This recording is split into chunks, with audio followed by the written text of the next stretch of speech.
Hello everybody, this is Francisco from The Review Show. Thank you everybody that listened to my last review. I like the numbers and I'm very much going to continue this series. As far as today, I have another game for you. We are looking at a Game Boy Advance title that recently became available through the Nintendo Switch Online service. It is Klonoa, Empire of Dreams, created by Namco. This was originally released back in 2001 for the Game Boy Advance. It was one of the early Game Boy Advance games, and it shows in more ways than one, that's for sure. This game is part of the larger Klonoa franchise, a series that has always occupied an interesting space in gaming. While it looks like a traditional platformer on its surface, Klonoa games have always focused more on puzzle solving, environmental interaction, and using the tools around you rather than simply running and jumping through levels. After playing this game through the Nintendo Switch Online service on my Switch 2, I found myself looking back at what kind of experience this game was trying to deliver. And ultimately, I think Klonoa Empire of Dreams succeeds at exactly what it was designed to be. A simple, accessible puzzle platformer aimed primarily at a younger audience. I'm not the person that this game is targeting, especially for the Game Boy Advance at the time. So back in 2001, I was a preteen when the Game Boy Advance came out. At the time, I think I got my Game Boy Advance the holiday of 2001. There I was able to get Super Mario Advance. That was the first game that I got for the Game Boy Advance, and I just played a lot of my old Game Boy games on there. I'm trying to look back as to what I would think if I had gotten Klonoa, and I honestly, I would have enjoyed it, yes, but I definitely would have not remembered it. But I just don't think I would have remembered it as much because it's very basic. It's a very basic game, a very basic story. And I know Mario games have that too, but this one really pushes it in your face at times. But does that mean this is a memorable classic anyways? Well, I'm going to keep going into this. So when you're trying to remember a good video game, you also have to think about the story of said game. Empire of Dreams is straightforward. It's not necessarily a criticism on the storytelling or anything like that, but it's made for kids. It's made for little kids. Not little, but very basic.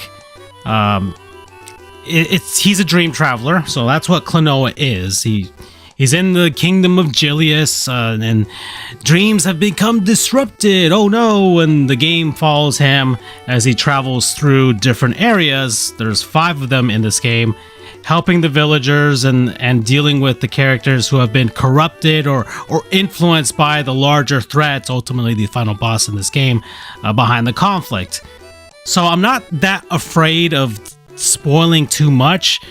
I can just kind of give you that basic layout and you kind of figure out what the story is going to be like in the end. I don't even have to lay out how the character was doing it. I can just tell you, well, this is the layout, and you've seen this time and time and again in all sorts of media, especially for young children. So the story follows a familiar video game structure: travel to different areas, help the people there, defeat the threat causing problems, and eventually you work your way through toward confronting the final boss. So each area has its own boss, and the idea is that these enemies are often connected to the world you are exploring rather than just being random obstacles. There's a little bit of a lesson behind each encounter, but the storytelling is simple and clearly it's for young kids. So this is not a game with a complicated narrative, no deep character development, or any shocking twists. It's just a friendly adventure. You're going through dreams and about helping others and restoring balance to the world. And I mean, yeah, this game did what it was set out to do. Alright, so let's lay out how this game is structured now. The biggest thing that separates Klonoa from other platformers is the limited movement options. The Klonoa himself is not a character like Mario or Sonic, where you have a huge amount of mobility from. He moves left and right, and that's pretty much it. He jumps, and he he doesn't really have much combat in this game. So you can't perform a wide variety of moves. Your main ability is just that, just jumping and grabbing enemies and objects. So Klonoa grabs an enemy, he can throw the enemy at other enemies, he can activate switches or use it as a tool to solve puzzles. You can also use grabbed enemies as a boost, jumping higher by throwing them underneath him. And there's also different special blocks and things like that he can use to traverse the environment. The interesting design choice is that enemies respawn immediately after being defeated. So, I mean, that's not really a groundbreaking sort of development when it comes to design choices, but it helps for the kids in this game because, and it actually helps for anybody who's playing this game, because you need those enemies to be able to traverse the environment or do certain things, and to have them respawn pretty quickly helps because you might make a mistake. You don't have to backtrack out of an area and then try and do it again. So that helps when it comes to that. So you never have to worry about accidentally defeating the only enemy you need for a puzzle. So the game understands that the enemies are not just enemies, they are tools, really. So that becomes the foundation of the whole experience there. The structure of each level is built around exploring the level. So your main goal is reaching the exit door at the end of the stage, but you cannot simply just walk over there. Each level contains 3 different little medals, and they've got keys, and they got additional like 30 or so these orbs that you collect to encourage you to explore every corner. Okay, you need to collect all 3 medals in order to open the final door of that level and complete the stage. And along the way, there are 30 or so, the 30 blue circles scattered throughout the whole level, and they act as an additional challenge for players who want to 100% the game and complete everything throughout. The level design is where the puzzle aspect comes into play. You are constantly asking yourself questions like, okay, do I need this enemy later? Did I miss a key? Is there a hidden path above me? Do I need to backtrack? And you're going to be backtracking a lot. The later levels especially require a lot of exploration and backtracking. That part was challenging, and I think for the children playing this game, that's why this game was not that difficult when it came to the enemies. They gave you a lot of lives, but by the end of the game I had like 40 plus lives at the end, but it really requires just a lot of exploration, a lot of time, a lot of backtracking, so you can find the right way to get to the end of the level. And you have to remember these areas as you pass along, so you got to try and remember where you've been. So so basic problem solving skills for kids who are playing this game. And yeah, it can feel a little slower than modern puzzle platformers, but yeah, I think for a seasoned player, they'll get a challenge out of this, especially when you get to the later worlds. And this game does respect the fact that you did do that by exploring and trying to find everything. Players who are willing to put in the extra effort, collecting all the levels, playing all the levels actually, collecting all the medals, finding all the little blue circles, and you can get extra levels in the post game. So there is something at the end if you do 100% the game, and the post game levels are actually really difficult. Those are head scratchers, and you can beat them, and I did, but they do require a fundamental understanding of the game and how the enemies move and what the physics and what you can do with certain aspects of the environment. So that was the real challenge towards the end, was in the post-game levels. Now there are some stages. There's 5 different worlds. Then you have some post-game levels as well. But you have 5 different worlds, and within those worlds you have 7 different levels and 1 boss fight. But out of those 7 different levels, there's at least 1 stage. There's a forced scrolling stage where the environment is continuously moving, and you have to react quickly to avoid falling or being pushed off the stage. So these levels change the pacing. You got to keep moving, and Mario games have this as well. But you have to keep moving because you got to plan everything out. And those actually do have a lot of a challenge because You got to plan out every single jump. You have to use the enemies and certain hooks and things to be able to traverse, as well as get all of the collectibles if your goal is to try and 100% the game. I did forget to mention that Klonoa can float, but he floats for like a very short amount of time, kind of like Yoshi in the Yoshi's Island. If you hold the A button, he'll float just for a little bit, but he doesn't actually get any extra lift. He just kind of moves horizontally still if you're moving left or right. So it's slightly helpful for some parts of the platforming, but it's not as helpful as you think it is. The other types of level are that you are on a hoverboard, and the hoverboard is constantly moving, and Klonoa has to basically ride that and try and make the perfect jumps.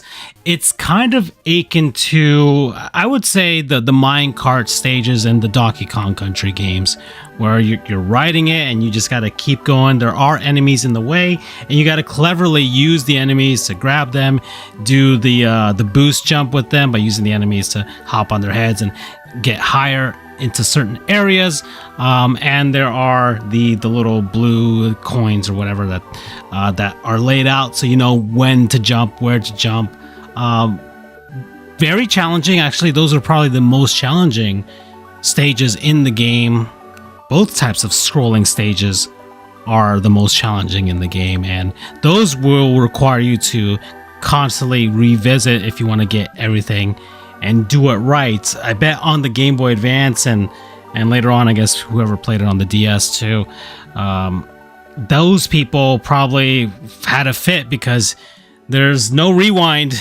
I had the benefit of doing that on the Switch, but doing it on the first try, that's difficult. So when it came to challenge, those levels themselves are the most challenging. The rest of the levels, you do have time. There's no time limit when it comes to exploring the levels in the normal stages, but those 4 scrolling levels, the hoverboard levels, you do have to get it right on the first try, or else you're gonna have to do it all over again and try and once again get it perfect.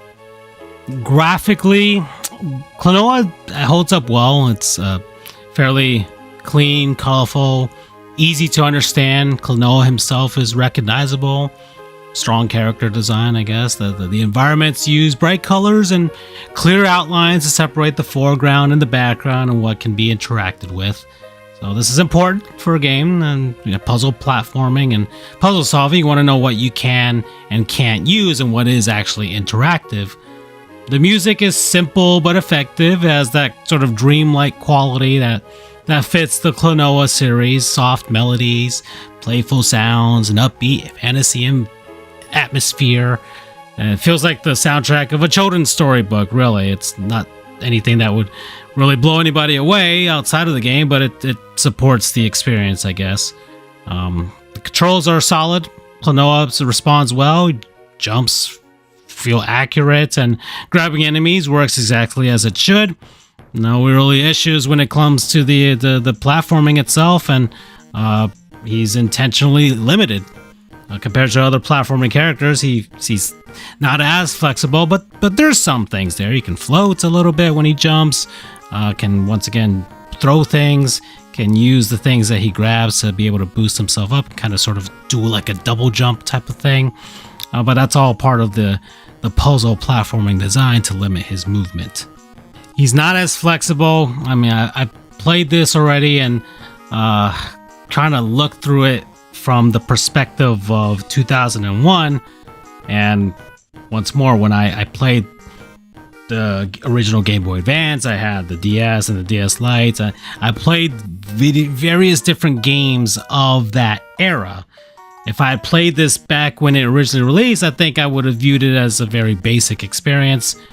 Game is polished, friendly, well made, but it never reaches the level of some of the best puzzle platformers. Simple story.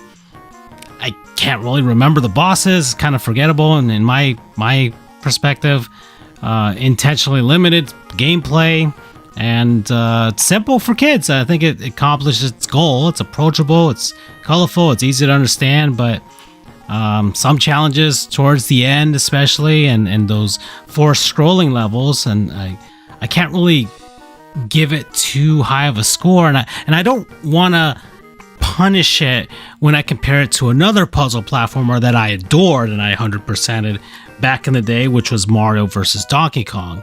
A very similar style game with Mario, but Mario is much more maneuverable in that game, and then the puzzle platforming itself was very, very tight. It's a good game, though. I think a 7 out of 10 for me.